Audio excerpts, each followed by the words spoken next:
एक बड़े तालाब में एक मगरमच्छ और एक बंदर रहते थे। बंदर रोज पेड़ पर बैठकर मीठे मीठे फलों का आनंद लेता और मगरमच्छ को भी कुछ फल खिलाता था। धीरे धीरे उनकी दोस्ती गहरी हो गई। मगरमच्छ की पत्नी को जब ये पता चला कि बंदर मीठे फलों का आनंद लेता है, तो उसने सोचा कि जो बंदर इतने मीठे फल खाता है, उसका दिल भी कितना मीठा होगा। उसने अपने पति से कहा, मुझे उस बंदर का दिल खाना है, तुम किसी तरह से उसे मेरे पास लाओ। मगरमच्छ ने पहले तो मना किया, लेकिन अपनी पत्नी के लगातार आग्रह के कारण उसने योजना बनाई। उसने बंदर से कहा, मित्र चलो आज मैं तुम्हें अपनी दुनिया दिखाता हूँ। आओ मेरी पीठ पर बैठ जाओ, मैं तुम्हें तालाब की दूसरी ओर ले चलता हूँ।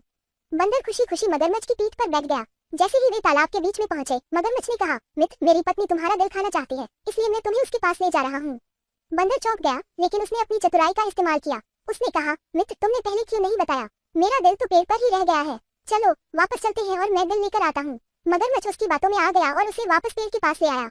बंदर तेजी से पेड़ पर चढ़ गया और मगरमच्छ से कहा, तुमने दोस्ती का मतलब ही नहीं समझा। अब जाओ और अपनी पत्नी से कहो कि तुमने उसकी मांग पूरी नहीं की। इस कहानी से हमें ये शिक्षा मिलती है कि स्वार्थ और धोखेबाजी से कभी किसी का भला नहीं होता। सच्ची दोस्ती और विश्वास ही जीवन में सही मार्ग दिखाते हैं।